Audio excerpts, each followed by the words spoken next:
قال اللہ تبارک و تعالی فی القرآن المجید والفرقان الحمید۔ سورۃ توبہ کی آیت نمبر 17 ہے۔ اللہ تعالیٰ نے ارشاد فرمایا ما کان للمشرکین، مشرکوں کے لیے یہ جائز نہیں ہے ان یعمروا مساجد اللہ، کہ وہ اللہ تعالیٰ کی مسجدوں کو آباد کریں۔ یہ مسلمانوں کا کام ہے، مشرکوں کا کام نہیں ہے۔ اللہ کے گھر کو بنانا، اللہ کے گھر کو بسانا، اللہ کے گھر کو آباد کرنا، یہ شرک کرنے والوں کا کام نہیں، بلکہ یہ اسلام کے اوپر چلنے والوں کا کام ہے۔ وہ کون ہے؟ مسلمان۔ مشرکوں کے لیے جائز اس لیے نہیں ہے کہ شاہدین علی انفسہم بالکفر، جب کہ مشرک لوگ اپنی جان کے خلاف یعنی اپنے آپ کے خلاف کفر کی گواہی دے بیٹھے ہیں۔ وہ خود اقرار کر رہے ہیں کہ ہم مشرک ہیں، ہم کافر ہیں، تو پھر کسی مشرک کو اللہ کے گھر میں آنے کی اجازت نہیں۔ اسی صورت کی آیت نمبر 28 کے اندر آگے اللہ ارشاد فرماتا ہے کہ انما المشرکون نجس، بے شک مشرک جو ہے وہ پلید ہے، تو کسی پلید کو اللہ کے پاک گھر کے اندر آنے کی اجازت نہیں ہے۔ اللہ پاک نے ان کو اپنے گھر میں آنے سے منع فرما دیا ہے۔ تو یہ شان اور یہ لائق مسلمانوں کے ہے کہ وہ اللہ تعالیٰ کے گھر کو بناتے ہیں اور اللہ تعالیٰ کے گھر کو پھر بساتے ہیں۔ اولئک حبطت اعمالہم، اگر کوئی ان میں سے ایسا عمل کرے گا تو اس کو اس کی کوئی جزا نہیں دی جائے گی، بلکہ دنیا کے اندر ہی اس کا یہ عمل جو ہے وہ ضائع کر دیا جائے گا۔ وفی النار ہم خالدون، اور وہ قیامت کے دن آگ کے اندر، جہنم کے اندر، دوزخ کے اندر داخل کیے جائیں گے۔ آگے اللہ تعالیٰ ارشاد فرماتا ہے انما یامر مساجد اللہ، صرف اور صرف اللہ تعالیٰ کے گھروں کو، اللہ کی مسجدوں کو کون تعمیر کرتے ہیں؟ من آمن باللہ، جو اللہ تعالیٰ پر ایمان لاتے ہیں، والیوم الآخری، اور آخرت کے دن پر ایمان لاتے ہیں۔ یعنی مومن مسلمان اللہ تعالیٰ کو ماننے والے اور آخرت کے دن کے اوپر ایمان رکھنے والے ہی مسجدوں کو بناتے ہیں اور مسجدوں کو بساتے ہیں۔ اور ان کی دوسری علامت یہ ہے وَأَقَامَ الصَّلَاةَ، وہ 5 وقت کی نماز کی پابندی بھی کرتے ہیں۔ وَآتَى الزَّكَاةَ، اگر وہ ان میں کوئی صاحب نصاب ہے تو وہ اپنے مال کی زکوٰۃ بھی ادا کرتے ہیں۔ وَلَمْ يَخْشَ إِلَّا اللَّهُ، اور وہ اللہ کے سوا کسی سے ڈرتے بھی نہیں ہیں۔ جن لوگوں کے اندر یہ 5 خصوصیات پائی جاتی ہیں وہ لوگ اللہ کے گھر کو بناتے ہیں اور اللہ کے گھر کو بساتے ہیں۔ کون لوگ؟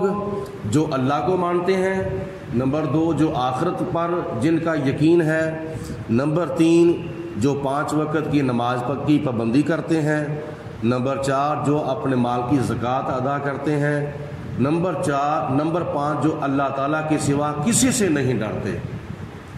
یہ 5 خصوصیات کے اہل لوگ جو ہیں اللہ تعالیٰ کے گھر کو بنانے کے حقدار ہیں اور اللہ کے گھر کو بسانے کے یعنی آباد کرنے کے حقدار ہیں۔ فَأَصَا أُولَئِكَ، پس ان قریب یہ لوگ جن کے اندر یہ 5 خصوصیات پائی جاتی ہیں، یہ وہ لوگ ہیں ان یکونوا من المہتدین، کہ یہ ان قریب ہدایت یافتہ لوگوں میں سے ہو جائیں گے۔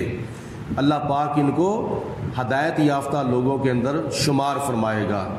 تو ان آیات بینات کے اندر اللہ تعالیٰ نے ارشاد فرمایا کہ اللہ کا گھر بنانا اور بسانا یہ مشرکوں کا کام نہیں، یہ مسلمانوں کا کام ہے، یہ اہل اسلام کا کام ہے۔ نبی پاک نے صلی اللہ علیہ وسلم نے حدیث پاک میں ارشاد فرمایا ہے کہ من بنا للہ مسجدن بن اللہ لہ بیتن فی الجنہ، جو کوئی دنیا میں رہ کر اللہ کا گھر بناتا ہے، قیامت کے دن اللہ تعالیٰ اس کا جنت کے اندر گھر بنائے گا۔ اس کے علاوہ مسجد کی فضیلت نبی پاک علیہ السلام نے یہاں تک بیان فرمائی ہے۔ ایک ہوتا ہے مسجد بنانا، ایک ہوتا ہے مسجد بسانا، یعنی مسجد آباد کرنا۔ مسجد بنانے کے بارے میں تو حضور علیہ الصلوۃ والسلام نے فرمایا کہ من بنا للہ مسجدن، جو کوئی دنیا میں رہ کر اللہ تعالیٰ کے گھر کو بناتا ہے، بن اللہ لہ بیتن فی الجنہ، اللہ تعالیٰ اس کا جنت کے اندر محل بناتا ہے۔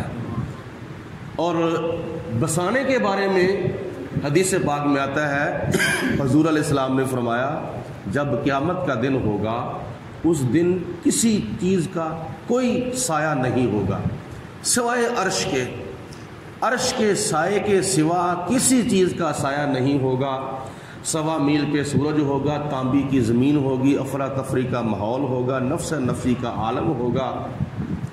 تو 7 خوش بخت ایسے لوگ ہیں جو اللہ تعالیٰ کے عرش کے سائے میں ہوں گے۔ ایک تو حدیث پاک میں یہ بھی آتا ہے کہ قیامت کے دن ہر کوئی ہر ایک کو اپنی فکر پڑی ہوگی، لیکن جو صدقہ دینے والے ہیں وہ اللہ تعالیٰ کے عرش کے سائے میں ہوں گے۔ اور دوسری حدیث پاک میں 7 خوش نصیبوں کا نبی پاک علیہ السلام نے ذکر کیا ہے کہ جن کو قیامت کے دن اللہ تعالیٰ عرش کا سایہ عطا فرمائے گا۔ ان 7 شخصوں میں سے ایک خوش نصیب وہ شخص بھی ہے کہ جو اپنا دل اللہ کے گھر میں لگائے رہتا ہے، یعنی مسجد کے اندر زیادہ تر وقت گزارتا ہے، اور جب مسجد سے باہر چلا بھی جائے پھر بھی اس کی توجہ مسجد کی طرف ہی رہتی ہے، پھر بھی اس کا دھیان مسجد کی طرف ہی رہتا ہے، پھر بھی اس کا دل کرتا ہے کہ یہ کام کب ختم ہو اور میں خدا کے گھر میں جا کے بیٹھوں۔ تو یہ شخص خوش نصیب ہے جس کو قیامت کے دن اللہ تعالیٰ اپنے عرش کا سایہ عطا فرمائے گا۔ اور اس کے بارے میں ایک اور حدیث پاک میں آتا ہے، حضور علیہ الصلوۃ والسلام نے فرمایا کہ منافق مسجد کے اندر ایسے ہے جیسے پرندہ پنجرے کے اندر ہے۔ تو پرندے کو پنجرے کے اندر سکون نہیں ملتا، اس کا دل یہی چاہتا ہے کہ کب پنجرہ کھلے اور میں آزاد ہو جاؤں، اڑ کے کہیں چلا جاؤں۔ لیکن نبی پاک علیہ السلام نے فرمایا کہ مومن مسلمان مسجد کے اندر ایسے ہے جیسے مچھلی پانی میں ہوتی ہے، کیونکہ مچھلی کو خشکی کے اندر سکون نہیں ملتا، مچھلی کو پانی کے اندر سکون ملتا ہے۔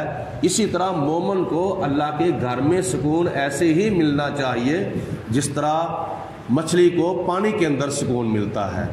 تو یہ ایمان کا تقاضا ہے، اگر ایمان قوی ہے، ایمان پختہ ہے، کیونکہ مومن کا ذکر کیا ہے نبی پاک علیہ السلام نے کہ مومن مسجد میں ایسے ہے جیسے مچھلی پانی میں ہے۔ تو بہرحال مسجد کی فضیلت میں اور بھی بے شمار حدیثیں ہیں۔ نبی پاک علیہ الصلوۃ والسلام نے اس مقدس جگہ کی بڑی فضیلت بیان فرمائی ہے۔ اللہ پاک ارشاد فرماتا ہے، اجعلتم سقایۃ الحاج و عمارۃ المسجد الحرام، کیا اے مشرکین مکہ یہ جو تم حج کے موقع پر حاجیوں کو پانی پلاتے ہو یا مسجد حرام کی تعمیر کرتے ہو، تو کیا یہ تمہارے دونوں عمل جو ہیں کمن آمن باللہ والیوم الآخر، کیا یہ تمہارے دونوں عمل اس مسلمان کی طرح ہو سکتے ہیں جو اللہ پر ایمان لاتا ہے اور آخرت کے دن پر ایمان لاتا ہے؟ اللہ پاک کا فرمانے کا مقصد یہ ہے کہ جتنی دیر تک بندہ میرے پیارے حبیب نبی کریم رؤوف الرحیم حضرت محمد مصطفیٰ، سارے پڑھو صلی اللہ علیہ وسلم کا کلمہ نہ پڑھے، مسلمان نہ ہو، اتنی دیر تک اس کا مسجد حرام کی تعمیر کرنا بھی کسی کام نہیں آ سکتا، اور حاجیوں کو پانی پلانا بھی کسی کام نہیں آ سکتا۔ حاجیوں کو پانی پلانا اسی وقت کام آئے گا مسجد حرام کی تعمیر کرنا اسی وقت کام آئے گا جب وہ اللہ اور اللہ کے رسول پر اور آخرت کے دن پر ایمان لائے گا۔ تو جو ایمان نہیں لاتا جتنے مرضی عبادت کرے، جتنے مرضی خانہ کعبے کے چکر لگائے، جتنا مرضی خانہ کعبے کو آباد کرے، حاجیوں کو پانی پلائے، حاجیوں کی خدمت کرے، اتنی دیر تک اس کا یہ عمل کوئی بھی کام نہیں آ سکتا۔ مطلب یہ ہے کہ ایمان ہے تو ساری نیکیاں ہیں، اگر ایمان نہیں تو کوئی نیکی نہیں ہے۔ اللہ پاک نے فرمایا کہ حاجیوں کو پانی پلانا اور مسجد حرام کی تعمیر کرنا کیا اس شخص کی طرح ہو سکتا ہے کہ جو اللہ اور آخرت کے دن پر ایمان لاتا ہے؟ نہیں، کبھی نہیں ہو سکتا۔ وَجَاهَدَ فِي سَبِيلِ اللَّهِ، اور مجاہد کی طرح بھی وہ نہیں ہو سکتا، اللہ کی راہ میں جہاد کرنے والے کی طرح بھی نہیں ہو سکتا۔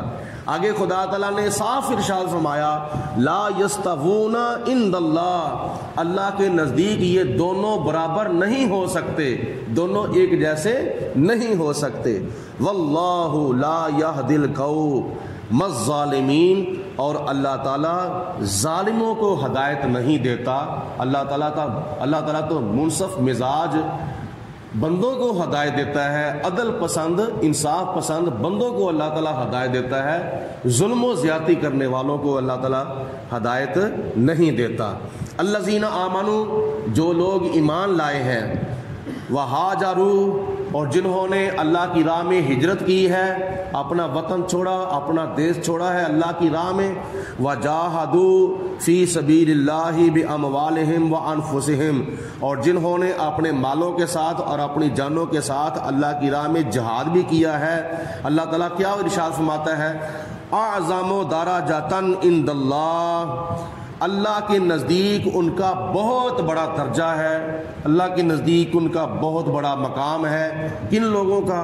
جو لوگ ایمان لائے ہیں، ایمان لانے کے بعد جنہوں نے اسلام کی خاطر ہجرت کی، اسلام کی خاطر اللہ کی راہ میں جنہوں نے اپنے مال سے اور اپنی جانوں کے ساتھ جہاد کیا ہے، اللہ پاک نے فرمایا ان کا مرتبہ بہت بلند ہے، درجہ ان کا بڑا اونچا ہے اللہ کے نزدیک۔